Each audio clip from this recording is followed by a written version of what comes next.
Hello and welcome back to another episode of the Timeout podcast by Basketball England. I'm Mark Jones, and I have to say I'm really excited about today's guest that we've got on today. He's a two-time BBL champion. You'll have probably seen a lot of his work through his RDF Foundation, which he started up back in 2010. And I know he's got a lot more stories to tell and a lot more to do in the future. So I look forward to hearing about it in the next hour or so. Welcome, Lamar Roberts.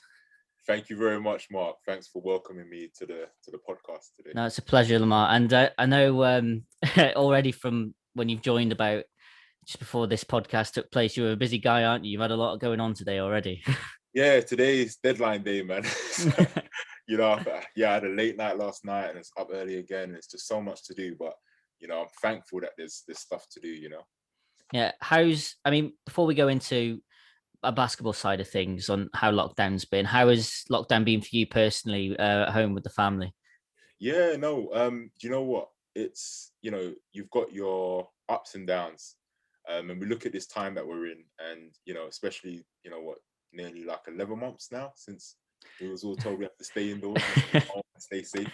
Um, it's been like, I think it's been broken down into 4 quarters. I look at the first quarter, March, to like May, June, where again, nobody really had a clue what was going on. I was running around headless chickens in Tesco's, not knowing what to do. And then literally, it was like we had to transition. I had to transition my day because, we had to go online and do Zoom sessions with the young people, mentoring sessions, well-being workshops, and try out different sports that we do, but on a digital platform. So that being said, and then having my family as well, my 2 boys, Roman and Rain, who's like 1 and 2. Well, the one is just like born in January at the time, so it's like a couple of months, and then Rain was just going on to be 2.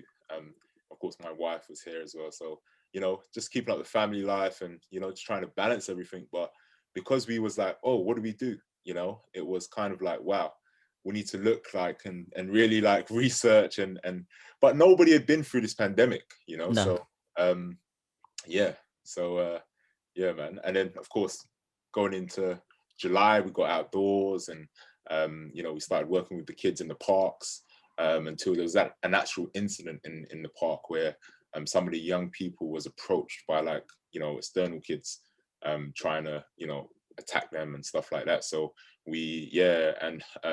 again, I reached out to many like people trying to get back indoors, and so we managed to get indoors in Goresbrook, in Dagenham, and we there was also a minibus donated to us as well, which we was able to use to like pick up young people, bring them to the venue safely, bring them home. So we're traveling like 40 plus miles a day, getting the young people, from Havering, Barking, Dagenham, Redbridge, Hackney, and then bringing them to basketball and then taking them home.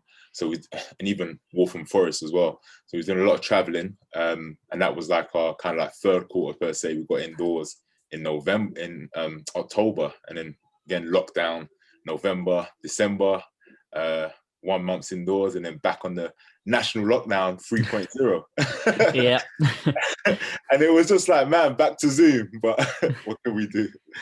Yeah. So, you've touched on your foundation there, so I'll ask you just to take us back to the beginning, because you're 28 years of age. Yeah, 28 years old now, aren't you? And Yeah. you started that back in 2010, so you were really young to start a basketball foundation and take it to where it is now. So I just wanted to get an insight into what made you decide to start the RDF Foundation at such a young age, and how did it really all get started off the ground? Yeah, that's a really good question. To be fair, Right Development Foundation at first wasn't actually a basketball club. Before we became involved in basketball, it was me with my rucksack, walking around London, hotspots where homeless people were, and we'll put some. Well, again, when I say we, mainly myself, would put some sandwiches together, bottles of water, fruits, and just go out and hand out, different packages and parcels to the homeless people and talk with them, try and find out what they're going through. But that's where my heart was, and that's where I wanted to kind of make a right development. But as time went on, I was I still had my dream of playing basketball and trying to progress in basketball. So what I was doing was I actually realized that throughout that time I was actually making a right development within myself. I was learning more about myself. I was overcoming certain fears and certain pressures, and I ended up going to university. So I was at the University of East London, where I was able to play basketball and also study and aim to get a sports coaching degree. And for me, that's where I realized that as much as I love, working with like young people, I found my passion for it even more because I realized some of the things that I was overcoming in my own life, and there were certain things that I was, I was able to make a right development, within myself. So I was able to pass that on now to young people, and especially around the age of 17. For me, that was a life-changing moment, because I've shared my story, through various platforms. But for those who don't know, I found a letter from my mum, who had passed away when I was quite young, when I was at the age of 4, and I found this letter when I was 17, and it said on the letter, "Do your basketball, son. Don't forget that I love you, and be good for your family." And when I found that letter, it was like, it was like a life-changing moment for me, because I wanted to do more for myself. I was in a place of depression at the time, and I was in a place of suicidal thoughts at the time, and I was like, man, like I want to do better for myself here. So that's where like I started to take the steps necessary to find out more about basketball. And especially like I was growing by the day. I was like 6'3", then slept on it. Next day I was like 6'5", and then slept on it. I was like 6'8". I was like, damn, I got to be playing some basketball, So I got into it, and then I went down to Youngbloods, Newham Youngbloods, with Coach Stephen and Coach Caroline, and they took me in with open arms, and they just like showed me how it was done, and then from there just moving up and going on. But yeah, it was just wanting to give back something where I knew I could, especially being that age, and going through certain things. 17, I knew like young people are still going through these things. So if I can overcome it, then actually so can young people as well. So can so can the community. How can I be a voice? How can I be an arm of support?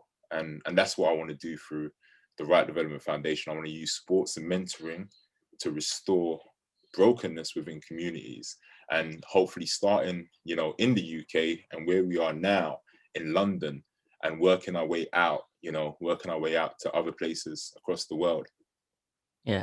When I first heard that story, Lamar, I have to say it was really inspiring. And what amazes me is how, like you say, that the letter from your mum motivated you to pursue this basketball career and do what you have done. Um, Obviously, during lockdown, there'll be a lot of people that we were going to touch on clubs struggles a bit later, but people will be struggling mentally a lot, won't they, with sort of events the last 12 months or so. Mm. When you were able to channel all the challenges you had to overcome into such positivity, was that something that came easy for you? Just for some people who are listening that might be struggling with any struggles that they've come across in the last 12 months, was that easy for you to channel? How did you sort of manage to turn Yeah. such a hard experience into a positive? Yeah. No, not for myself, definitely not easy at all. But I think, equipping ourselves with the tools necessary, and finding out what those tools might be, especially through lived experience, you fall down, you get back up, and that's how it's been. And I feel like the more that you're able to go through certain things and pick yourself back up, you find a little bit more resilience, perseverance, and you just want to keep going. So, you know, I think it's taking one step at a time, and making sure that, you don't try and look way too into the future. It's taking one step at a time, what can you do today to maybe improve yourself mentally, physically, or whatever it may be? How can you improve your environment? How can you improve? Do you know what I mean? And again, it's what you're consuming.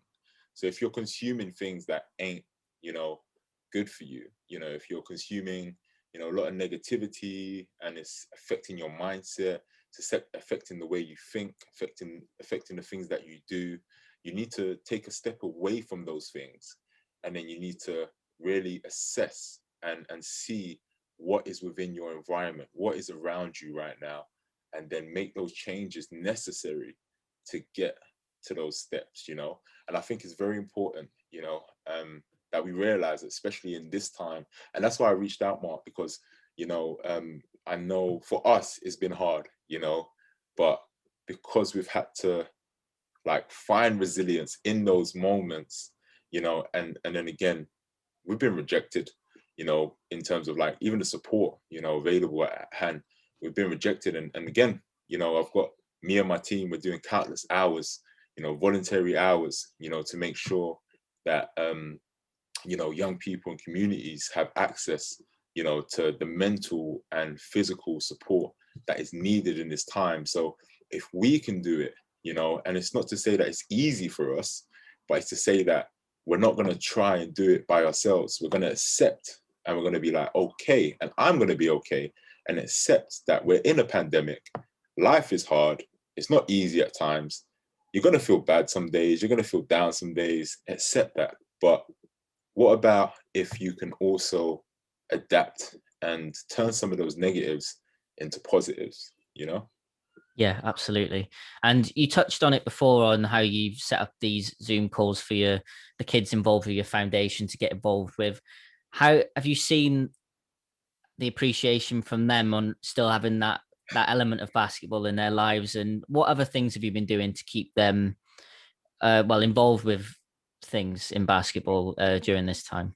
Yeah, that's a really good question, man. And to be fair, without those messages that I get from some of the young people, and just like the constant like, thanks, coach, you know, I don't know what I'll do without you in this time, and you know, all of these messages, you know, they're like, it's like petrol, you know, it's like they're all like, there's just all little drops of petrol just adding more to your vehicle, adding more to your you know your fuel, you know.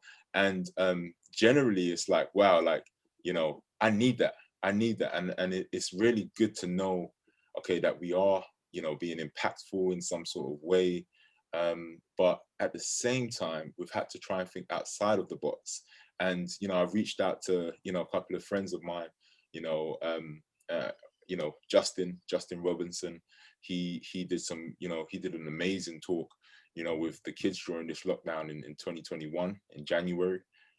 He spoke to them, and you know, he's been speaking to them throughout, you know, and doing like Zoom calls and stuff like that. And then for them to actually see a professional player, you know, they're like, wow, you know, like I can look up to someone like Justin, you know. And the same with Ashley Hamilton. I reached out to him as well, and you know, a really good friend of mine, you know, he gave the kids motivation. You know, again, you know, they motivated me, you know. And it just got my mind right for a minute. But it's like, wow, like, you know, we definitely, you know, need you know, voices of influence, you know, and voices of you know, people who are actively, you know, engaged in, you know, what they're dreaming, especially for young people to look up to, you know, to role models. And we had Melita Manuel Carr who spoke to the girls, you know, as well. So we trying to really diversify things and get, you know, the girls involved and motivated and encouraged. And then we did like workshops on nutrition. We did workshops on we worked with the local councils to put on workshops around building resilience against violence and extremism. And you know, they did one on e-safety, so keeping young people safe online. We had coach Manuel Carbello, a FIBA international coach, who spoke to some of the young people on Monday, you know, about his experiences and about staying focused, you know, and about visualization, Do you know what I mean? And then all of a sudden, like 2 days later, I'm here sitting on my bed just visualizing things. So it's like the kids need it, but we also need it as adults as well. You know, we need to make sure that we're keeping our minds right. And yeah, we had another workshop with another basketball player who went abroad and is now working in full-time fitness. And he spoke to the young people about the mind. So it's just generally like along all of that, and having our team going through CPD training and development, to make sure that we're keeping ourselves upskilled, we're staying with the current times, and we're trying to, better ourselves through these times so that we can also, be impactful in the community.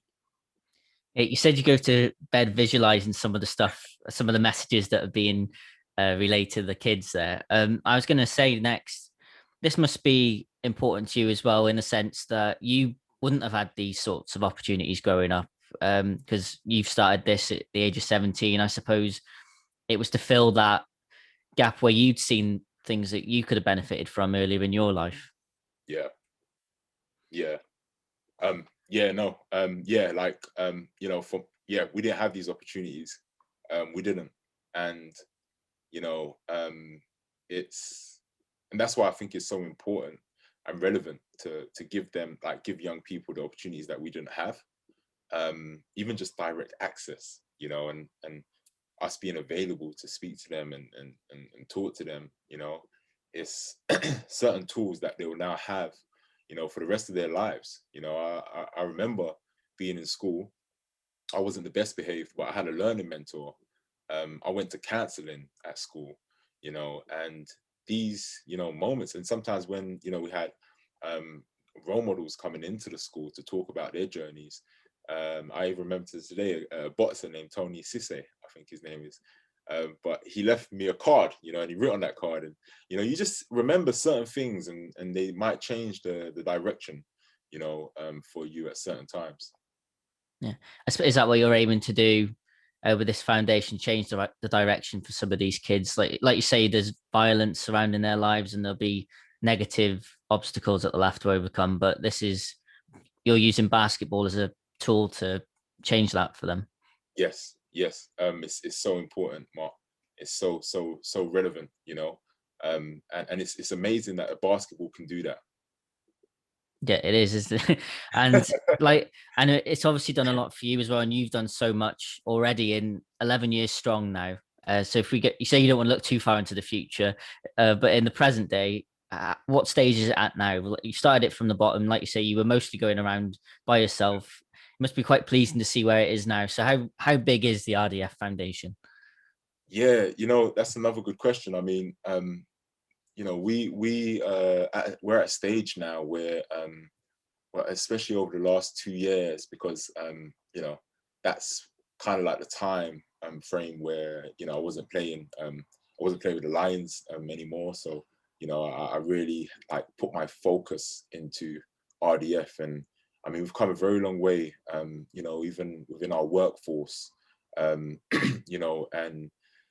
it's interesting because you may think that you are clued up about a lot of things, but every day is an opportunity to learn, and every day is an opportunity to learn. So, we managed to get, again, basketball community, very well, Jason Henley from the Regal. He's been working with us, as a community partnerships manager, development manager. And he when he came in, it changed the course of direction for us as well, in terms of how we govern our organization, how we see our organization, our social impact strands, and how we value ourselves. And and that really helped us to take a step up. But it's come to a point where it's becoming more I want to say the word, I want to say automated. On when you look at the admin work, it's becoming more automated in that area where we can kind of like, we've got processes now, we've got certain softwares that we use to make life a lot easier, rather than me trying to do everything on hand and like pen and paper. And that's how you start off. You start off with a pen and you start off with a paper, and you write down a dream. You put the dream on that pen, on that paper. Sorry, use that pen, and it starts from there.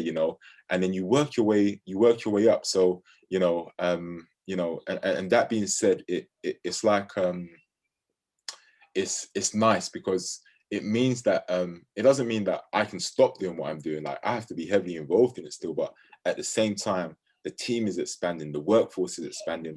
I'm learning to let go of a lot more responsibilities, especially responsibilities that I've had in the past, even when coaching, and there's times where I do step in and coach, but it's like it's allowing more up and coming coaches to take that step, and gain experience, in mentoring and working with young people.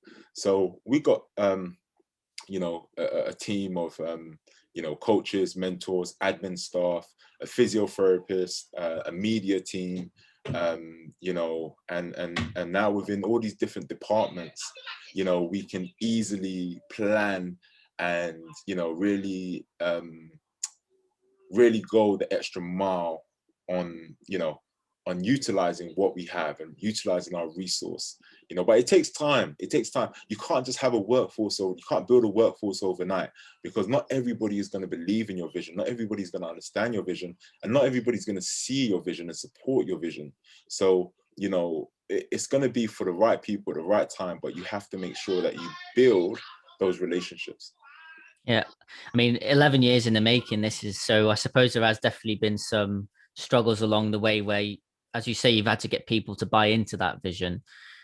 Was there any struggles in particular in that time that you've had to face, or have you just seen it steadily grow, I suppose? That's another good question. There's been struggles, but it was down to myself, I would say. I think it's important that I can take accountability in that area. I can take responsibility in that area, because when we reached like 2000, again 2010, throughout all the way up until 2015-16, I was still finding out what right development meant. I didn't know what it meant. All I knew was I had to do this. Like, no matter if you spoke to me about, like, what do you do? What are you doing? I had to bring up the conversation of Right Development Foundation, because it's something that I believed in, but I didn't know exactly what it was, because my heart wanted to do this and my heart wanted to do that. My mind wanted to do this and do that, but I didn't know what it was. So I had to learn, through self-development, through self-understanding, like, and make those decisions. In fact, there was times I was working 3 jobs. I was waking up in the morning. In fact, I'll be really open about it. I was waking up in the morning. I was out in Camden Lock. I was sweeping the streets in Camden Lock, going to university. All right, and then we had lectures, and then we had training with UEL under the scholarship program. And then we had training sometimes in the evenings, strength and conditioning and so on, and then coaching as well in that day, and then driving on my moped back down to Chelmsford.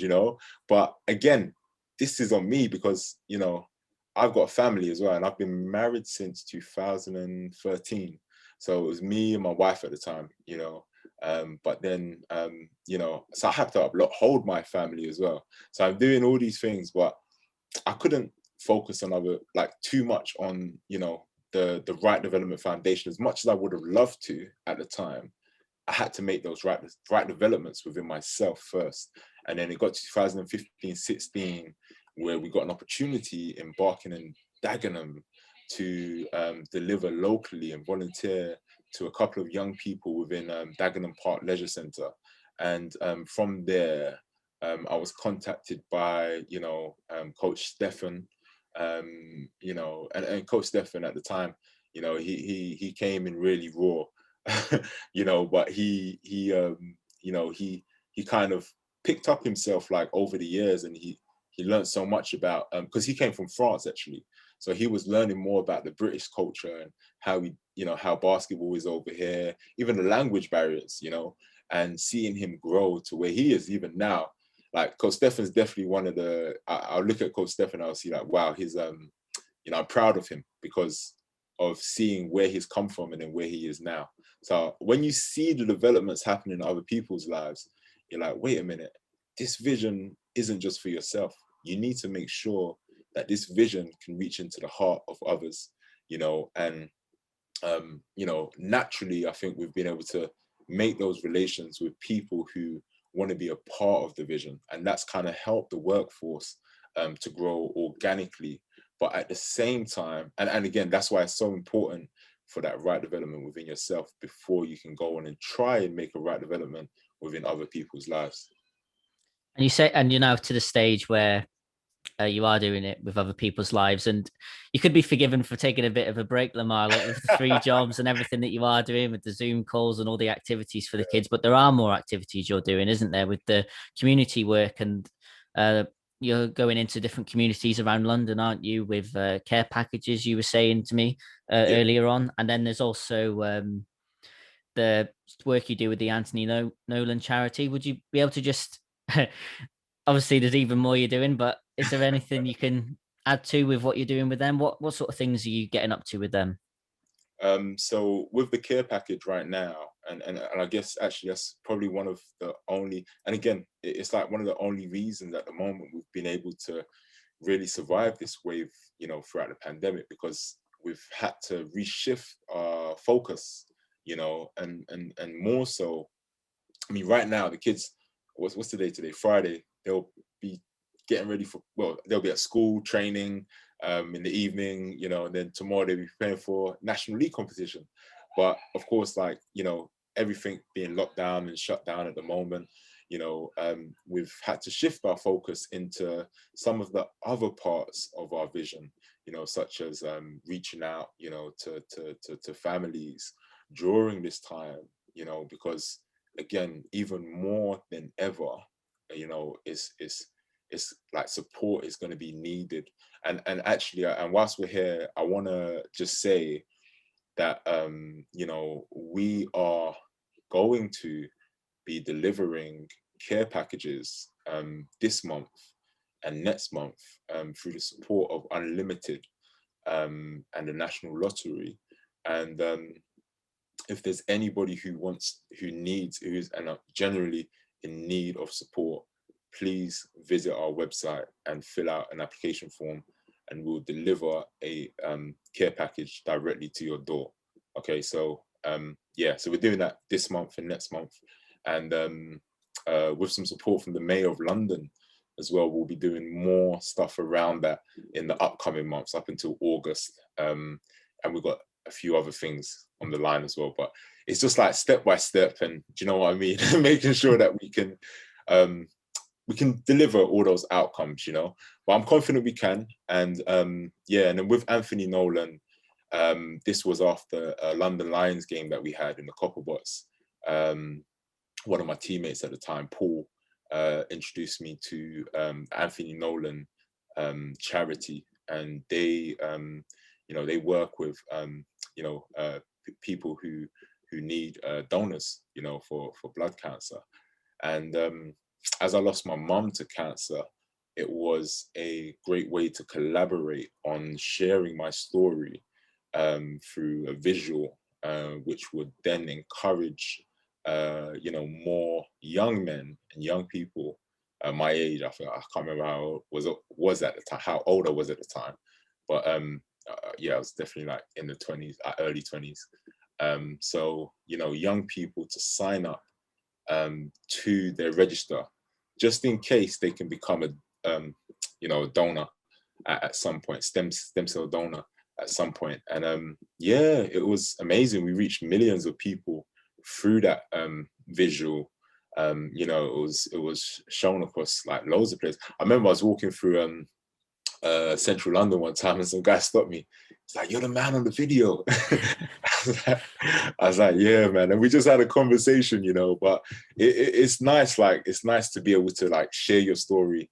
And I think doing that, being able to do that, it gave me the confidence to want to do more. It's something that I've always wanted to do, is like campaigns and stuff. But to be able to want to do more. And I've recently used that same video to enter a competition called the Voiceover Scout. So if you hear my voice on on radio or TV soon, yeah, there might be something there.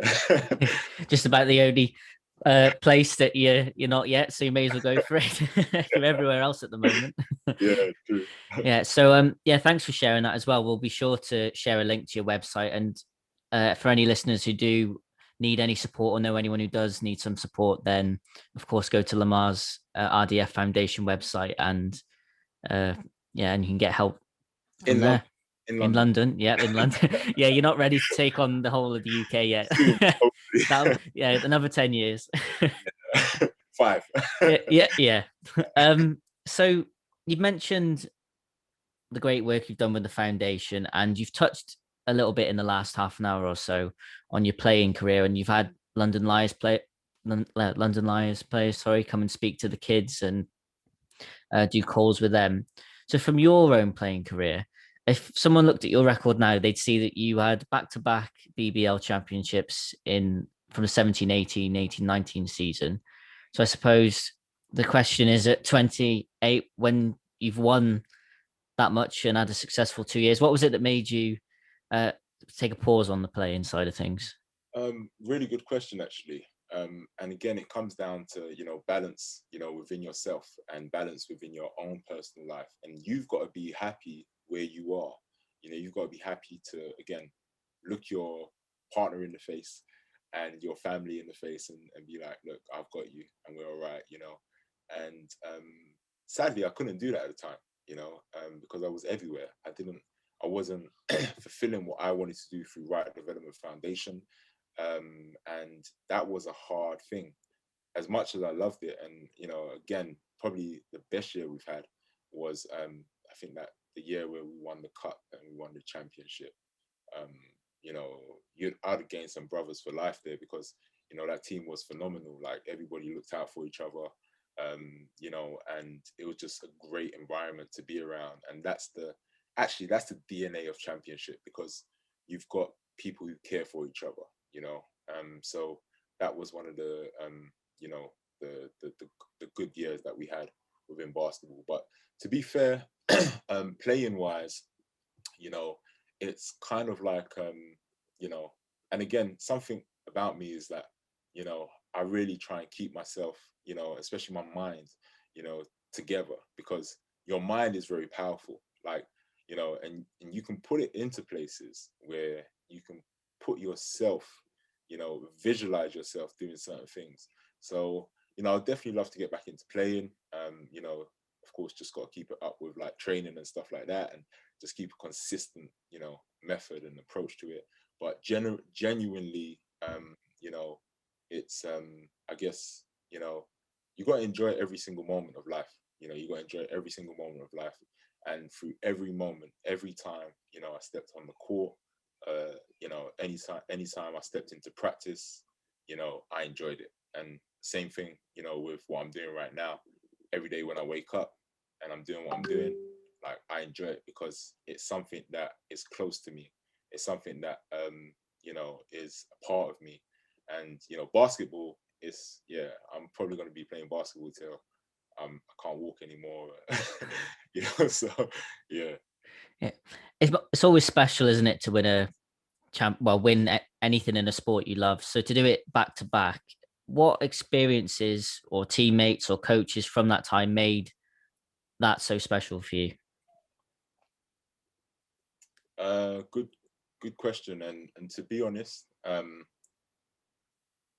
you make a lot of friendships along the way, and you meet a lot of people along the way as well. You learn a lot along the way from so many different walks of life. And even going back to, there's people that I speak to now from when I was playing at Youngbloods, in when I just turned 18, you know and personally, I think it's just good to keep those bonds, keep those,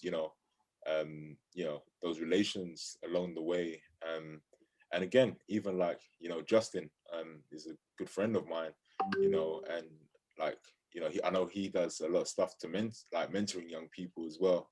So you never know like who you might meet along the way and who might share similar, visions or similar, motivations to you as well outside of basketball, so and then again along the way you meet so many different people, but as long as you're always trying to better yourself and you're not getting caught up in, the wrong things, or you're bringing your mind into the wrong spaces, then you should be making progress within yourself. What is the oldest team you've got in your RDF foundation? Maybe you can end up creating a team that you can play in. We've got a men's team, man. We've got There a you D, go. well, we've got a D3 men's team, but to be fair, it was it's tough because we only got to play the year where the pandemic came about, so it was like the year finished short, and then again we was hoping to start. In fact, we started, everybody started training in the men's program. We had a lot of young talent actually training with us. We had Moses Gordon, who's now in the States actually with Casper College, and we had Tyrese, who's at NC Lions in Hackney. They was all training with us, and a lot of up and coming young players who wanted to be a part of that D3 men's team, but we had to stop training, as you know as well. Like we had to stop training because of the restrictions. So yeah. Well, I'm sure, but it gives you a bit of time to work on the off the court side of things, and hopefully it's not too long before everyone can get back on the court, because it's been a bit too long, really, isn't it? I miss the sound of the ball. I never thought I'd say this, especially when working with kids, but I miss the sound of the ball bouncing, man. Just and especially at like being like, because now we've got a bigger venue, so it's like two basketball courts in one, so it's it allows us to do so much more as well. Yeah, I'm conscious about taking up too much of your time because I know you're a busy guy. You got meetings following after this chat, so maybe it's a good way to finish by just asking. You obviously want to get back into playing, and there's a lot more work you want to do with the RDF. So, what aims and goals have you got for the future? Well, both on and off the court. To be fair, again, it's that same mentality, that same approach. It's taking everything one step at a time, a step-by-step approach to it, and it's important to always know your value and know, what you bring and what you can do. And, within myself, if we look at playing basketball, again, definitely I'd love to get back into it. But it's when I'm ready to do it. Do you know what I mean? And of course, time doesn't wait for no one, but it's being sensible. And then at the same time, it's and it depends how you wanna look at that, and how you wanna, bring your frame, how you wanna bring your expertise or what onto the court, and to a team or something like that. So, all within timing. But it's good to see my boys. It's good to get to spend so much time with my boys actually, and my wife as well. And seeing them grow, want to be able to pass it on to them, pass on the the skills and knowledge to them as well, and the opportunities to them. But at the same time, it's always about setting goals, but step-by-step approach. Never, like, you can dream big. I'm not saying not to dream big, but make sure when it comes to your goals, like you're definitely trying to take step by step. Even recently, one thing I've been using is you probably use it, and a friend told me to use it like a year ago. He said, Lamar, Google Calendar, use it. Sync it with your phone, sync it with your computer, sync it up, because that thing, it's like this morning I had a meeting and it reminded me I've got a meeting at 10 a.m. I was like, damn, 10 a.m. It's like 8 minutes to 10. Like, okay. But, it's just being, because there's so much to do today. It's like, wow, yeah, definitely, like, what I mean? Getting like the rhythm of using Google Calendar. And then with RDF, it's, we want to have our own building, and I got a meeting with the council next week actually, about that goal of ours. And we need it. Like, with the work that we're doing, it needs to be available. And sometimes facilities is hard, availability, becomes hard. I love what Coach Steve Bucknell has done down at the Thunderdome in Millwall, and I think it's a great representation of how community spaces should be used, and warehouses and places like that should be used for the community, for young people, and sadly it's just not done enough. So I hope again, step-by-step approach, and the first step is getting that meeting with the council. So next week, wish me all the best. I hope we can really break some barriers down, and do you know what I mean? Like, just make it happen. Yeah, absolutely. I do wish you the best of luck, Lamar. I don't think you need it though, because you've already achieved so much, and I know you will make a success of whatever you want to do in the next, well, the short term and long term. So it's been a real inspiring chat over the last 45 minutes or an hour or so. But I know you've got a lot of meetings to get through today, so we'll probably leave it there. But no, thanks very much for coming on, telling your story, giving advice to other clubs that can hopefully take some inspiration. And like we said, he's doing more work in the community for our listeners, and we'll share the details of that as and when it happens, and look forward to hearing more about what you've got planned. Thank you very much, Mark. Thank you very much for having me. And just before I go, I must just say one more thing. Yeah, absolutely. Especially directly, to basketball clubs across the UK, and community clubs across the UK. Continue doing like what you're doing. We appreciate you from RDF, and we know it's not easy in this time. We know it's it can be hard, especially with all the obstacles. My phone, reach out. My email, reach out. If there's anything you want to talk about, just reach out. But we have to stick together. We have to go side by side to get through these times, to break down any barriers, any walls. But it's a great time and a great opportunity for us to grow basketball in the UK. And yeah, man, that's all I want to say. No, So, thanks very much, Lamar. Thank you. Appreciate your time, and all the best for the future. Brilliant, man.